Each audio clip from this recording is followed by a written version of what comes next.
Hoje é o dia de receber o seu milagre.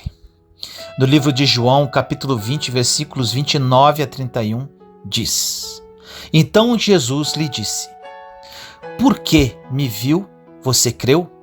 Felizes os que não viram e creram. Jesus realizou na presença dos seus discípulos muitos outros sinais milagrosos que não estão registrados neste livro. Mas estes foram escritos para que vocês creiam que Jesus é o Cristo, o Filho de Deus, e crendo, tenham vida em seu nome. Existe alguma razão em sua vida que, por mais que você tenha buscado resolvê-la, ela continua sem solução? Ainda há alguma área em que você precisa ser curado? Não importa se o problema está na sua saúde física, emocional ou espiritual. Também não importa que o que vai mal é o seu casamento, suas finanças ou até mesmo a sua fé. Tudo isso pode mudar se você tomar uma simples atitude: tocar em Jesus. Veja o que a palavra de Deus diz. Mateus 9, versículos 20 a 22. Uma mulher que havia 12 anos vinha sofrendo de uma hemorragia. Chegou por trás dele e tocou a borda do seu manto, pois dizia a si mesma: Se eu tão somente tocar em seu manto, ficarei curada. Voltando-se Jesus, a viu e disse: Ânimo, filha, a sua fé te curou. E desde aquele instante, a mulher ficou sarada. A Bíblia mostra que mesmo gastando todo o seu dinheiro em tratamentos e remédios, uma mulher continuava sofrendo com uma hemorragia grave, que mais parecia uma menstruação que não cessava.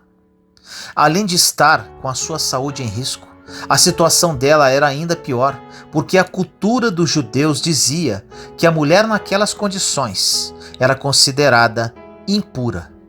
Ou seja, ela realmente estava sofrendo muito. E quando já havia perdido toda a sua esperança, aquela mulher ficou sabendo que Jesus passaria próximo ao lugar onde ela estava. Ela sabia quem era Cristo e que ele era capaz de realizar milagres incríveis. A mulher então esperou o mestre passar, e mesmo diante de uma grande multidão que o cercava, ela conseguiu tocar na borda do seu manto e imediatamente foi curada daquela terrível doença que já durava 12 anos. Esta passagem nos revela duas lições importantes. A primeira é que a cura daquela mulher não aconteceu porque ela simplesmente tocou nas vestes de Jesus, como se aquele manto tivesse algum poder especial. O que trouxe a cura foi a fé que ela tinha no poder do homem que usava aquelas vestes. Aquele milagre aconteceu porque a mulher reconheceu que era incapaz de resolver o seu problema sozinha e precisava do Senhor para mudar a sua vida. Foi por isso que Cristo lhe disse: Filha, a sua fé te curou, vá em paz. E a segunda lição que aprendemos com essa história é que, mais do que ser curada, a atitude de fé daquela mulher se tornou um instrumento de Deus para que outras pessoas conhecessem o amor e o poder do Senhor. Veja como foi em Lucas 8, versículos 45 a 47. Jesus perguntou: Quem tocou em mim? Como todos negaram, Pedro disse: Mestre, a multidão se aglomera e te comprime. Mas Jesus disse: Alguém tocou em mim. Eu sei que de mim saiu poder. Então a mulher, vendo que não conseguiria passar despercebida, veio tremendo e prostrou-se aos seus pés. Na presença de todo o povo, contou por que tinha tocado nele e como fora instantaneamente curada. Mesmo sem querer, o testemunho dela revelou quem era o Filho de Deus para toda aquela multidão. Quando Jesus perguntou quem havia o tocado, ele queria que as pessoas soubessem daquela cura e também acreditassem nele. Da mesma forma, meu irmão e minha irmã, se você precisa de cura, seja física, emocional ou espiritual, creia que Jesus é o mesmo que curou aquela mulher do fluxo de sangue. Hoje ele está vivo, pois ressuscitou, e você pode tocá-lo através das suas orações, suas lágrimas, seu louvor e sua adoração. Creia que ele pode te curar e te dar uma nova vida, mesmo quando parecer que tudo está contra você. E quando você receber o milagre, não deixe de anunciar às pessoas o que Cristo fez por você. Saiba que o seu testemunho é uma arma poderosa para que as pessoas tenham um encontro com Deus e sejam libertas do pecado e das garras de Satanás. Mais do que ser curado, você também pode ser usado pelo Senhor para oferecer cura. No meado do ano de 2017, passei por um deserto muito pesado. Falei isso várias vezes em algumas mensagens. Perdi meu emprego, onde eu ganhava aproximadamente 10 salários mínimos. Descobri um adultério da minha esposa e uma das minhas 4 filhas tentou o suicídio. Tudo isso em 10 dias. Caso você ainda não assistiu meu testemunho, clique no link na descrição desse vídeo. Foram praticamente 2 anos de muita dificuldade, muito choro, muitas incertezas e muitas humilhações.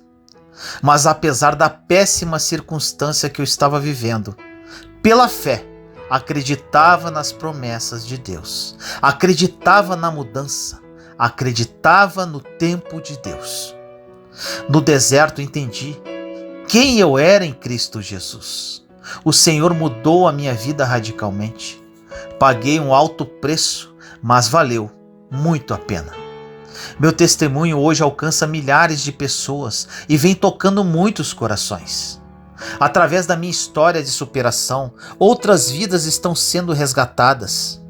Profetizo agora, meu irmão e minha irmã, que em sua vida será da mesma forma.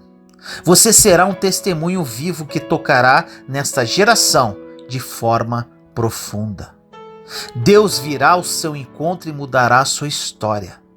Todo o mal que ocorreu em sua vida, Ele transformará em bem. Mas você precisa acreditar nisso. Aproveite esse período de deserto para amadurecer, conhecer mais profundamente as Escrituras, criar intimidade com o Pai. Prepare-se para receber o melhor de Deus em sua vida. Creia no que está escrito na palavra de Deus. Descubra qual a sua identidade e quem você é em Cristo. Você pode ter certeza que, se estiver disposto e tomar uma decisão de mudança, sua vida nunca mais será a mesma. Muitas, mas muitas pessoas serão impactadas com seu testemunho. Eu creio muito nisso. E você, crê? Ore comigo assim. Senhor amado, neste dia, nos colocamos na Tua santa presença para tocar em Suas vestes, pois precisamos receber a cura em nossa vida. Tocamos em Ti para que o Senhor nos livre de todo o mal, de toda a doença, da depressão, dos problemas em nossas famílias e nas nossas finanças. Libere, Pai, o Teu poder sobre a nossa vida, porque não somos nada sem Ti. Tenha misericórdia de nós e coloque um ponto final nessa tempestade que insiste em permanecer em nossa vida, pois estamos cansados de tanto sofrer com esse mal. Faça um milagre em cada um de nós, meu Pai, para que o nosso testemunho de fé motive outras almas a confiarem e se entregarem completamente a Ti. Obrigado por seu zelo e amor. Obrigado por estar sempre conosco em todos os momentos. Obrigado, Pai. Toca-nos, Senhor, e transforme as nossas vidas para que sejamos testemunhas vivas da sua glória nesta terra. Assim nós oramos, em nome do nosso Senhor Jesus Cristo. Amém.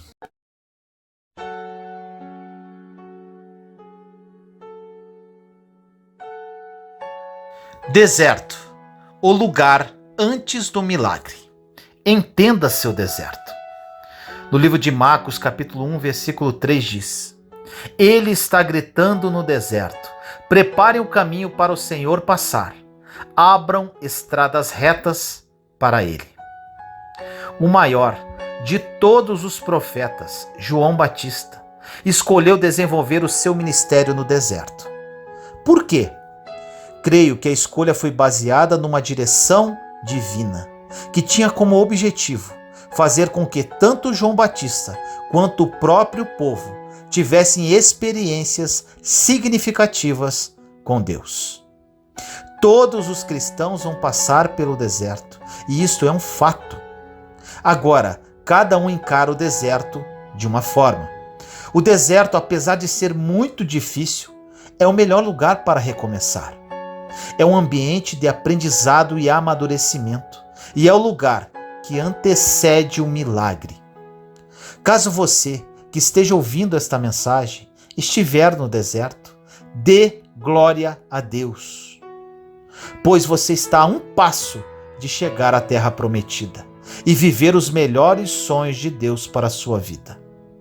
Vamos falar sobre alguns pontos importantes para que você entenda o seu deserto.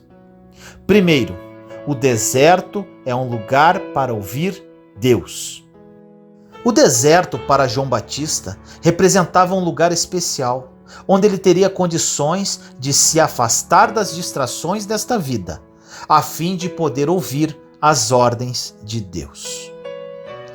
Todos nós vivemos num mundo agitado, onde nos vemos muitas vezes obrigados a correr para cima e para baixo, tentando cumprir nossas agendas diárias. Mas nem sempre nos damos conta de que tal agitação pode nos distanciar daquele lugar de comunhão, no qual podemos ouvir a suave voz de Deus.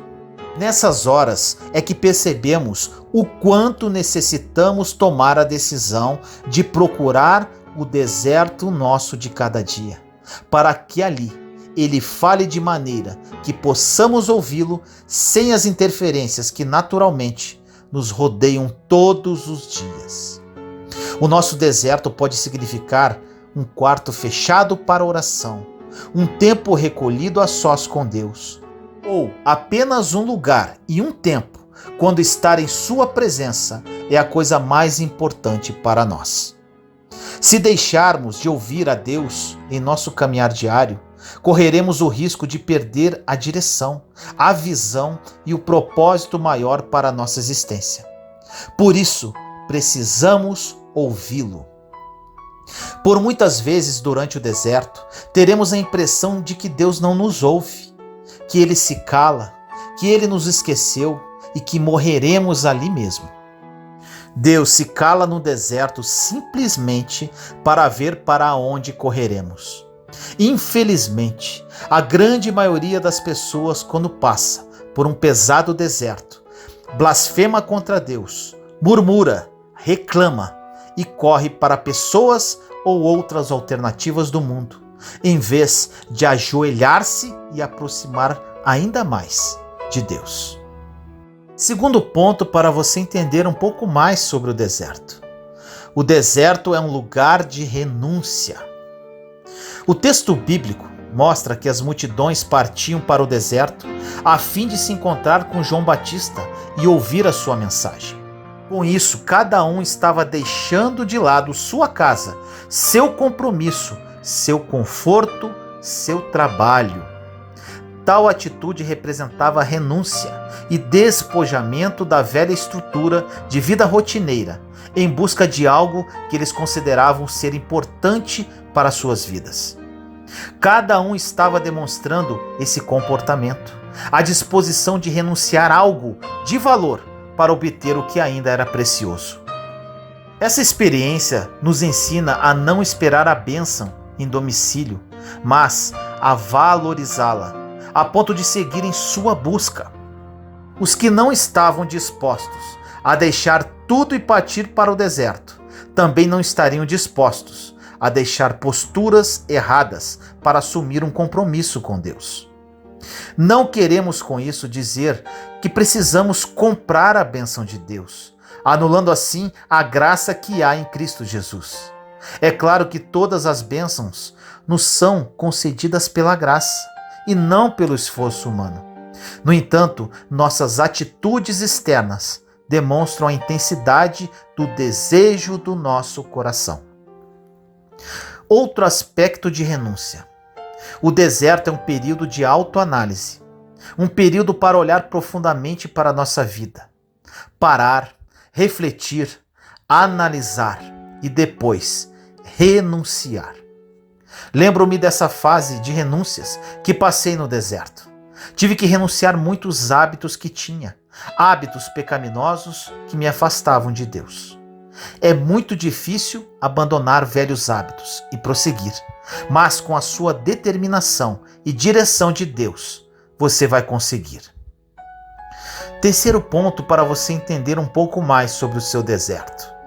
O deserto é um lugar desprovido de religiosidade. Cremos que ao pregar o Evangelho de Deus no deserto, João Batista estava promovendo a ruptura com a hipocrisia dos líderes religiosos de sua época, que davam mais valor às suas vestimentas sacerdotais e objetos sagrados do que fazer verdadeiramente a vontade de Deus. Muitos queriam impressionar o povo com uma aparência de piedade, mas seus corações estavam vazios de Deus e da sua unção. João Batista chocava a multidão porque suas vestes não eram semelhantes às de um religioso. Sua comida e sua habitação eram totalmente diferentes do convencional. Mas a sua vida expressava tremendo poder e unção do alto. Com tudo isso, cremos que Deus estava querendo incutir na mente das pessoas que elas deveriam estar preparadas para receber algo diferente do habitual. O objetivo era o de ajudar o povo a romper com aquela religiosidade infrutífera, para que pudesse receber de Deus a verdadeira mensagem, totalmente desprovida de religiosidade, o que faria toda a diferença em suas vidas. Concluindo, o deserto no ministério de João Batista foi um lugar especial, onde ele e o povo puderam separar-se para ouvir a voz de Deus de forma mais clara. Para receber a mensagem do Altíssimo, as pessoas tiveram de deixar o conforto do lar, demonstrando interesse de renunciar coisas importantes por algo de maior valor: a palavra de Deus. João Batista vestia-se de forma diferente dos religiosos da época, passando sempre a mensagem de que a verdadeira transformação procede de dentro para fora e não o contrário, por meio de uma verdadeira atitude de arrependimento. Um grande exemplo que podemos nos inspirar era Jesus, que se retirava para lugares desertos para orar e criar comunhão com o Pai. Era no deserto que Jesus era fortalecido em graça e unção para prosseguir na sua caminhada dentro do seu ministério. Era lá, sozinho com o Pai, que ele ouvia as instruções do seu chamado. Crie um hábito com Deus. Pode ter certeza que isto será uma experiência incrível e maravilhosa com o Criador.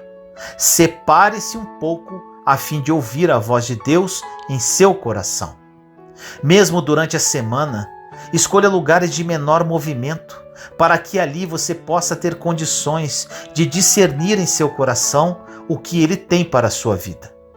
Pode ter certeza que, se fizer isso, criará mais intimidade com o Senhor e criará sensibilidade e discernimento para ouvir a sua doce voz, de acordo com o propósito que Ele tem para você. Ore comigo assim. Senhor amado, nos colocamos em sua santa presença neste momento, eu, meus irmãos e irmãs em Cristo Jesus. Pai querido, que esta mensagem toque almas e corações. Que a presença do seu Santo Espírito invada lares e corações. Senhor, muitas almas no deserto, muitas almas aflitas e desesperadas. Que esta mensagem toque no mais profundo da alma de cada pessoa que ouvi-la. Que elas entendam, Pai, que o deserto não é ruim, apesar de ser difícil e doloroso. Que o deserto é a fase que antecede o milagre, a terra prometida. Que eles entendam que o deserto é um lugar para ouvir a sua voz, um lugar de renúncias e desprovido de religiosidade. Que eles entendam, Pai, que não estão sozinhos e que o Senhor está no comando. Fortalece-os agora, Senhor, pela sua infinita misericórdia, e que a partir de hoje eles caminhem em paz em meio ao deserto, sabendo que suas mãos santas estão agindo em favor deles. Assim nós oramos, em nome do nosso Senhor Jesus Cristo. Amém.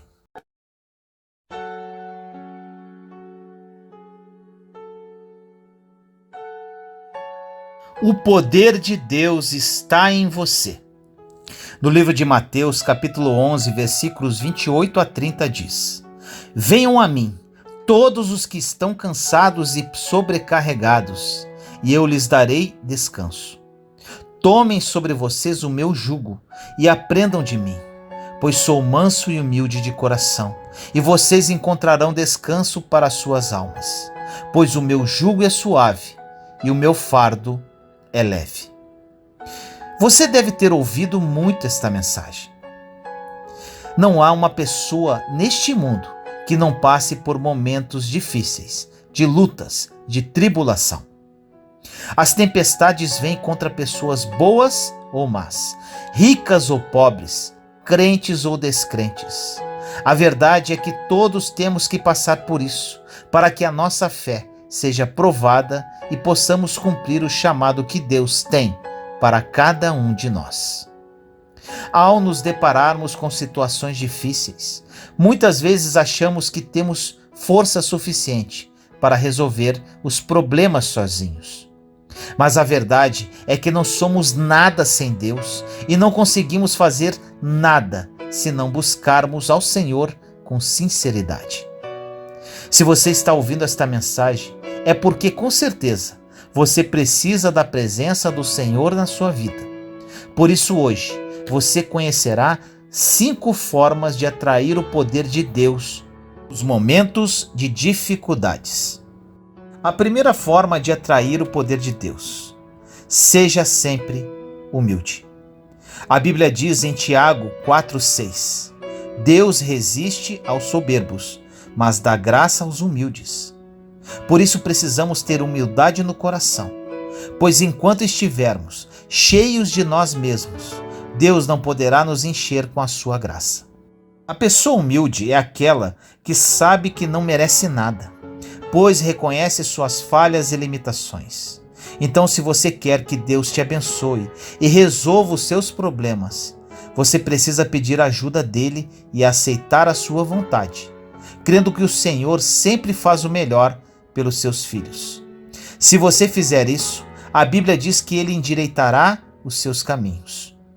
Veja o que o rei Salomão escreveu em Provérbios 3, versículos 5 a 7. Confie no Senhor de todo o seu coração e não se apoie em seu próprio entendimento. Reconheça o Senhor em todos os seus caminhos e ele endireitará as suas veredas. Não seja sábio aos seus próprios olhos. Tema ao Senhor e evite o mal. A segunda forma para atrair o poder de Deus: ore sem cessar. A Bíblia diz que a oração do justo é poderosa e eficaz. e é uma das principais armas de todos que creem em Jesus como seu Senhor e Salvador. E para atrair o poder de Deus, você precisa que Ele esteja por perto, no seu pensamento e no seu coração. O Senhor te conhece e sabe de todas as suas necessidades, dores, dúvidas, medos e dificuldades, e está pronto para agir em seu favor. Mas para isso você precisa se achegar a Ele e abrir o seu coração. Jesus disse em Mateus 7, versículos 7 e 8: Peçam e lhes será dado, busquem e encontrarão, batam e a porta lhes será aberta. Pois todo o que pede, recebe, o que busca, encontra, e aquele que bate, a porta será aberta. A terceira forma de atrair o poder de Deus: tenha fé. A fé é outra arma muito poderosa para quem deseja atrair o poder de Deus nos tempos de lutas e dificuldades. A fé torna o cristão mais forte e o capacita a suportar as tempestades que surgem em sua vida, fazendo com que ele permaneça firme nas promessas de Deus. Nem sempre entendemos os motivos pelos quais Deus nos permite passar por momentos difíceis em nossas vidas. Mas Jesus nos garante que se tivermos fé e não duvidarmos, poderemos ver o impossível acontecer diante dos nossos olhos. Veja o que Cristo disse em Mateus 21, versículos 21 e 22. Eu lhes asseguro que, se vocês tiverem fé e não duvidarem, poderão fazer não somente o que foi feito à figueira, mas também dizer a este monte: levante-se e atire-se no mar, e assim será feito. E tudo o que pedirem em oração, se crerem, vocês receberão.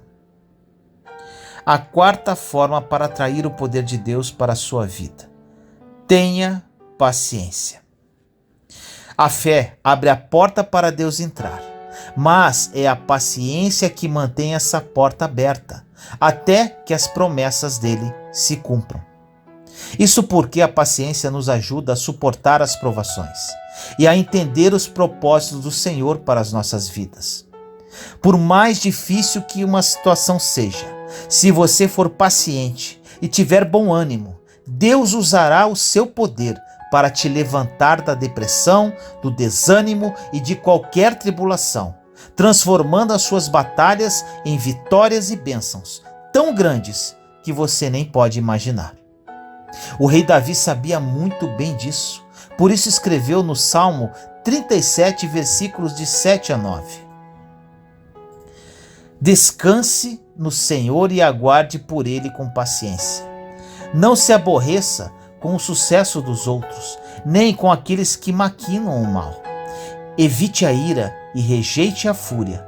Não se irrite, isso só leva ao mal, pois os maus serão eliminados, mas os que esperam no Senhor receberão a terra por herança. Que palavra poderosa! A quinta forma para atrair o poder de Deus na sua vida: gratidão. Pode parecer estranho ser grato a Deus diante de uma situação difícil, de um problema muito grande, de uma luta que parece não ter fim. Mas é exatamente isso que o Senhor espera de nós, para liberar o seu poder e nos fazer vencer essa tempestade. Ter gratidão não é ignorar os problemas e fugir da realidade, mas sim ter uma atitude positiva, reconhecendo a bondade e a misericórdia de Deus em nossas vidas, apesar das circunstâncias. Ser grato não irá mudar a sua situação, mas mudará o modo como você a enxerga. E você deve estar se perguntando: mas por que tem que ser assim, Vinícius? Por que preciso agradecer a Deus por algo que eu não queria que tivesse acontecendo em minha vida? Na verdade, você não tem que agradecer porque o seu carro estragou. Você está endividado ou por causa de uma doença, por exemplo. Mas apesar de tudo isso, você pode dar graças porque Deus tem te sustentado, e você confia que Ele fará tudo para cooperar para o seu bem. A Bíblia diz em 1 Tessalonicenses 5,18: Deem graças em todas as circunstâncias, pois esta é a vontade de Deus para vocês em Cristo Jesus. Por isso, meu irmão e minha irmã, creia que o poder de Deus está disponível para agir em sua vida. Basta que você tome essas 5 atitudes e não desista, mesmo quando tudo parecer perdido. A Bíblia diz que o cristão tem que viver pela fé e não depender dos seus sentimentos, que são inconstantes. Então, quando você estiver cansado e desanimado, busque o poder do Senhor através da humildade, da oração, da fé, da paciência, da gratidão, e Ele aliviará os seus fardos. Creia, o melhor está por vir em sua vida. Ore comigo assim. Pai amado, nos colocamos em sua santa presença neste momento, eu, meus irmãos e irmãs em Cristo Jesus. Senhor querido, somos muito gratos a Ti. Obrigado pelo seu zelo e amor, apesar de nossos erros. Hoje, Pai, pedimos a Ti que venha ao nosso encontro. Sabemos que temos o poder em cada um de nós, no nome do Seu Filho amado Jesus.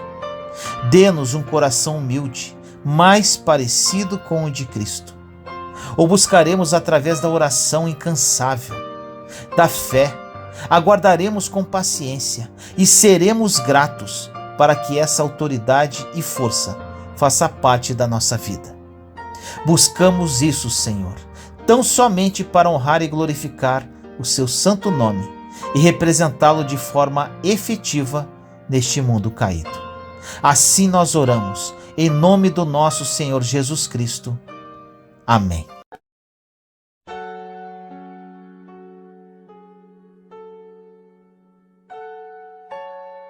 Quem são seus inimigos? Esta mensagem vai impactar você. No livro de Efésios, capítulo 6, versículo 12 diz: Pois a nossa luta não é contra pessoas, mas contra os poderes e autoridades, contra os dominadores deste mundo de trevas, contra as forças espirituais do mal nas regiões celestiais. A Bíblia mostra que todos nós, seguidores de Cristo, temos alguns inimigos que lutarão contra nós enquanto vivermos. A vida aqui na Terra é um campo de batalha e nós precisamos saber contra quem estamos lutando. Muitos pregam que seguir Jesus é ter uma vida cheia de alegrias e bens materiais. Mas a verdade é que os verdadeiros cristãos passarão por muitas aflições e terão muitos desafios pela frente. E ao final, a única coisa que Cristo lhes promete é a salvação de sua alma. O apóstolo Paulo diz na passagem citada no início da mensagem, em Efésios 6,12, que essa luta é espiritual. Podemos dizer que temos 3 inimigos na vida cristã. O primeiro inimigo, o mundo. A Bíblia ensina que não devemos amar ao mundo, pois ser amigo do mundo é ser inimigo de Deus, segundo Tiago 4,4. O mundo é todo esse sistema de valores que domina a sociedade, e muitos deles são contrários à vontade de Deus. O mundo que não devemos amar é o modo de vida sem regras e cheia de pecados, que incentiva a ganância, o egoísmo, a força, a ambição e o prazer acima de tudo. O cristão temente a Deus deve sempre vigiar para não ser envolvido por esses sentimentos carnais e deixar os valores espirituais em segundo plano. Em 1 João 2, versículos 15 a 17 diz: Não amem o mundo, nem o que nele há. Se alguém amar o mundo, o amor do Pai não está nele. Pois tudo o que há no mundo, a cobiça da carne, a cobiça dos olhos e a ostentação dos bens, não provém do Pai, mas do mundo. O mundo e a sua cobiça passam, mas aquele que faz a vontade de Deus permanece para sempre. Ou seja, está escrito que os prazeres do mundo estão divididos em 3 partes: a cobiça da carne, a cobiça dos olhos e a soberba da vida ou ostentação dos bens. A cobiça da carne, o sensualismo, é um desejo carnal, uma necessidade legítima do nosso corpo. Mas quando permitimos que esses desejos se tornem excessivos e nos façam cometer pecados, então desagradamos a Deus, que é santo e puro. A cobiça dos olhos, o materialismo, é o desejo desenfreado e egoísta de termos aquilo que não precisamos, o que não pertence a nós. A soberba da vida, o egoísmo, é o desejo de mostrar aos outros que somos superiores e ostentar aquilo que muitos não conseguem ter. É olhar apenas para nós mesmos. O mundo exerce muita influência sobre nós e quer moldar nossos pensamentos. Mas quando estamos em Cristo, nos tornamos cidadãos do céu e temos a oportunidade de sermos guiados pelo Espírito Santo. E como podemos vencer o mundo? Não se conformando com os padrões mundanos que incentivam a busca pelo pecado, riquezas e poder. Devemos buscar a comunhão de pessoas cristãs que compartilham da mesma fé que a nossa, porém sem esquecer daqueles que ainda não conhecem a graça de Deus. Além disso, devemos dar um bom testemunho em todas as ocasiões, sem medo de demonstrar quem somos e em que acreditamos. Isso não quer dizer que temos que ser chatos e intolerantes com as pessoas, mas sim falar a verdade do Evangelho com amor e sabedoria. O segundo inimigo, a nossa carne. A carne é a nossa natureza humana com sua tendência natural ao pecado. A carne refere-se à nossa natureza caída, às vezes chamada de velho homem, que surgiu desde a desobediência de Adão e Eva. A Bíblia diz que todos nós nascemos com o coração inclinado a pecar e que essa tendência a fazer o mal estará conosco enquanto vivermos aqui. Todo cristão possui duas naturezas: a nova vida que ele recebeu quando aceitou a Cristo e a velha natureza pecaminosa chamada carne. A nova natureza é controlada pelo Espírito Santo, mas a natureza antiga é caracterizada por seus desejos pecaminosos. Quando a nossa natureza sem pecado é colocada ao lado da antiga natureza depravada, começa então a luta do espírito contra a carne. Mesmo as nossas melhores atitudes podem ser contaminadas pelo egoísmo e orgulho, e dessa forma essas atitudes passam a ser algo carnal.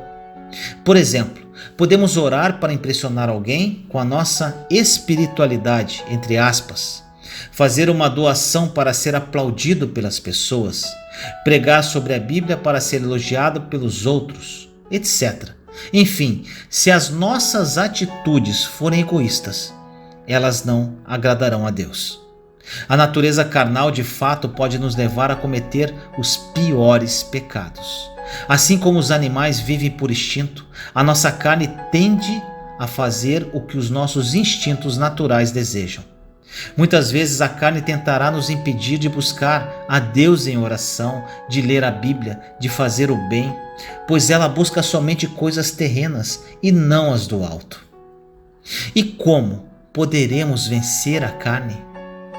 Precisamos aprender a dizer não aos nossos desejos pecaminosos e tomarmos a decisão de obedecer à palavra de Deus. Veja o que está escrito em Romanos 6, de 11 a 12. Considere-se mortos para o pecado, mas vivos para Deus em Cristo Jesus. Portanto, não permitam que o pecado continue dominando os seus corpos mortais, fazendo que vocês obedeçam aos seus desejos. Ainda em Gálatas 5:25 diz: se vivermos pelo Espírito, andemos também pelo Espírito. Ou seja, devemos andar no Espírito. Ou seja, devemos permitir que o Espírito governe a nossa maneira de viver, de falar, de pensar, de agir, para que cumpramos a vontade de Deus para nossas vidas. O terceiro inimigo, Satanás. Satanás é o comandante de um grande exército de demônios que se opõem a Deus e que tentam derrotar aqueles que aceitaram a salvação em Jesus.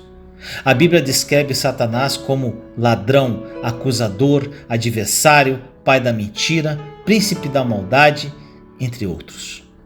Ele é inteligente e fará de tudo para nos afastar de Deus. Mas não pense que seus ataques são de forma que você imagina. Geralmente são sutis e astutos. E não acredite naquela história que o diabo é um monstro vermelho com chifres. Lembre-se que ele era um arcanjo de luz e um dos mais belos. Satanás usará as distrações do mundo e o apelo da carne, os dois primeiros inimigos que nós falamos, para tentar nos desviar dos caminhos de Deus. Uma de suas técnicas prediletas é trazer desânimo, decepção, incredulidade, tudo para que deixemos de confiar nas promessas de Deus. E como podemos vencer o diabo? Precisamos buscar a Deus e tomarmos uma posição firme contra ele. Em Tiago 4,7 está escrito: portanto, submetam-se a Deus, resistam ao diabo e ele fugirá de vós. Isto só é possível quando você decide obedecer o que está escrito na Bíblia e ter uma vida de oração. Estes são os três inimigos da vida cristã: o mundo, a carne e o diabo. Devemos renunciar cada um deles se quisermos agradar ao Senhor. Recusando ser guiados pelos padrões do mundo, negando os desejos da nossa carne e resistindo ao diabo com a armadura de Deus. Ore comigo assim: Senhor amado, nos colocamos em sua santa presença neste momento, eu, meus irmãos e irmãs em Cristo Jesus. Pai querido, obrigado por esta palavra que toca em nossos corações. Ajude-nos a combater os nossos grandes inimigos, o mundo, a carne e Satanás. Revista-nos com a sua armadura, Deus, e nos dê as estratégias para combater o bom combate da fé. Sabemos, Senhor, que essa luta não será fácil, mas contamos contigo para triunfarmos, honrando e glorificando o seu santo nome. Desde já agradecemos pela vitória, pois já somos mais que vencedores em Cristo Jesus. Assim nós oramos em nome do nosso Senhor Jesus Cristo. Amém.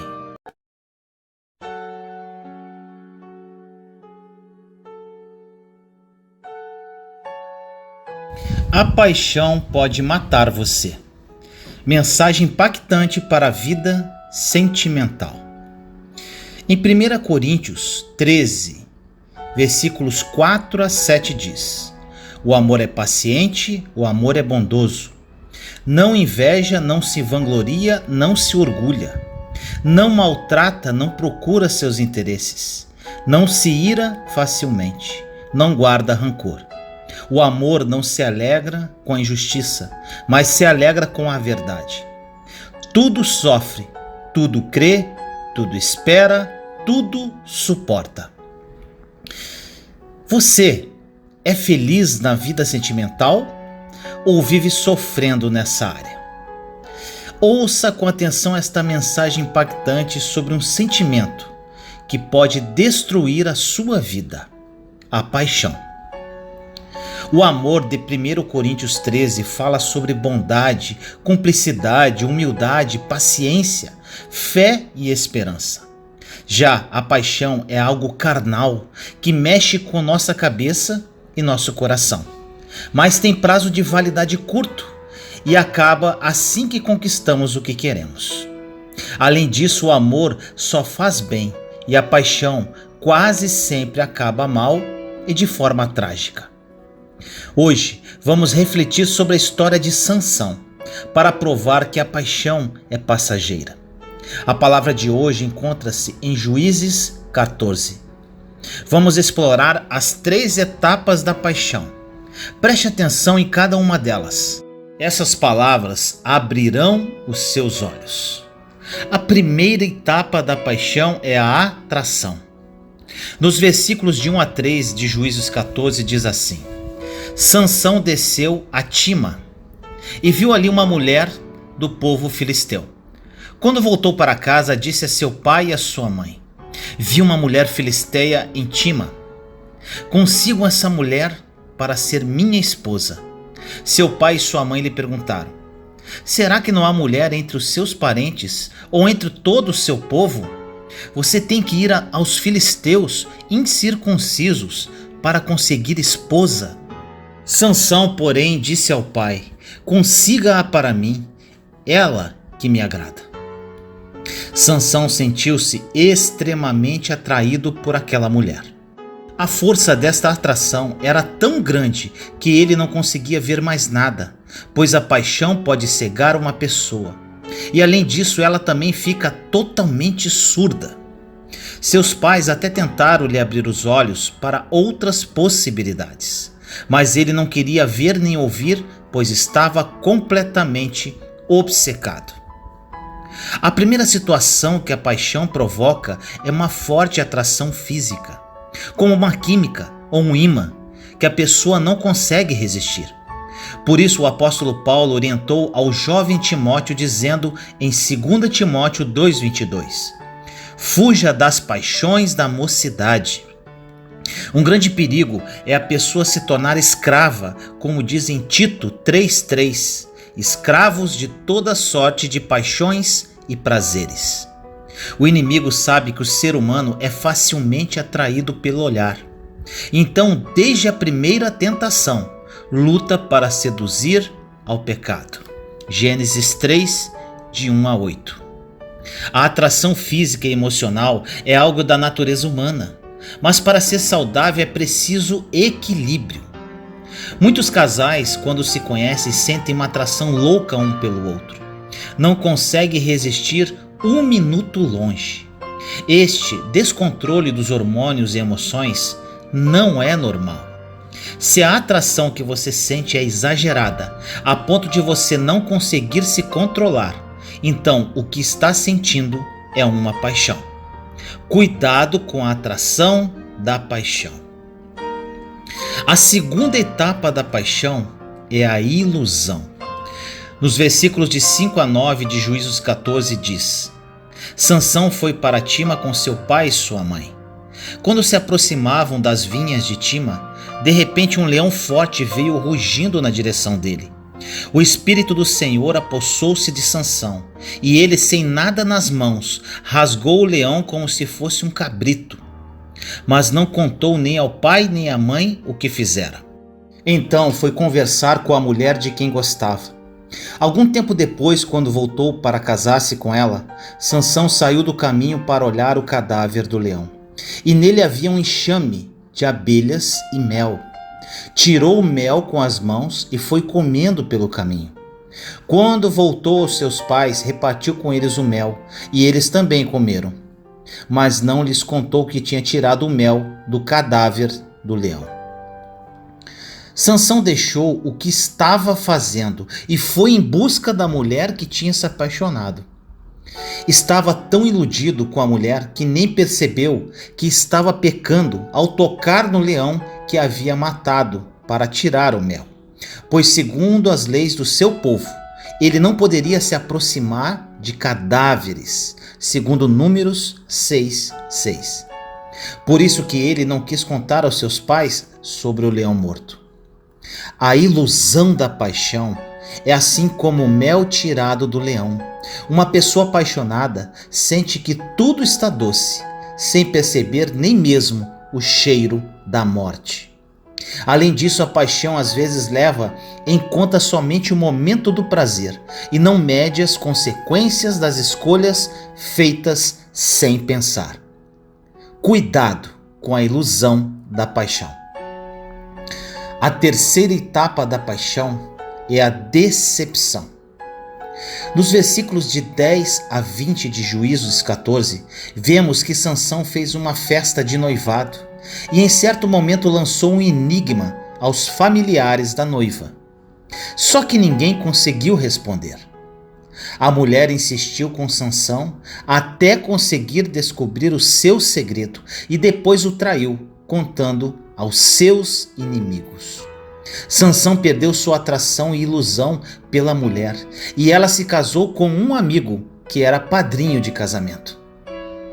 Depois da atração e da ilusão vem a decepção. Tanto é verdade que Sansão acabou matando 30 homens naquele lugar e voltou para a casa de seu pai. Este episódio mostra algumas coisas que revelam que a paixão é mais carnal do que sentimental ou espiritual. Cuidado com a decepção da paixão. Para que não caiamos nas ciladas da paixão, precisamos estar em comunhão com Deus e vigiar constantemente. Quando caminhamos com Deus, efetivamente, o Espírito Santo nos conduz e não a nossa carne. Porém, precisamos estar atentos aos sinais da paixão, para que não caiamos em tentação. A paixão já destruiu inúmeras famílias e qualquer um de nós está propenso a cair. Por isso, precisamos deixar sermos conduzidos pelo Espírito de Deus e desenvolver o fruto do autodomínio ou autocontrole. Espero que esta mensagem tenha falado ao seu coração poderosamente, para que a partir de então você ficar muito atento a essa maldição chamada paixão. Ore comigo assim. Senhor amado, nos colocamos em sua santa presença neste momento, eu, meus irmãos e irmãs em Cristo Jesus. Pai amado, peço a Ti que toque nos corações de todas as pessoas que ouvirem esta mensagem. Senhor, são muitas almas sedentas de Ti. Muitas pessoas que viveram, vivem e viverão em algum momento de suas vidas alguma paixão. Que esta mensagem seja um despertar para cada uma delas. São muitas famílias destruídas devido a esse maldito desejo carnal. Proteja-nos, Pai, blinda-nos, que o Seu Santo Espírito conduza nossas vidas para que vivamos pela ação do Espírito e não da carne. Confiamos em Ti, Pai. Confiamos com todo o nosso coração, com toda a nossa alma, com todo o nosso entendimento. Somos muito gratos, Senhor. Agradecemos o Seu agir zeloso em nossa vida, o Seu amor e misericórdia com cada um de nós. O zelo, Senhor, que nós não merecemos. Obrigado, Pai. Assim nós oramos em nome do nosso Senhor Jesus Cristo. Amém. Se você gostou desta mensagem, compartilhe para edificar mais vidas. Caso queira adquirir o meu livro Terra Prometida 21 lições que me ajudaram a vencer o deserto, o link está na descrição desse vídeo. Aproveite a promoção por tempo limitado. Te amo em Cristo Jesus.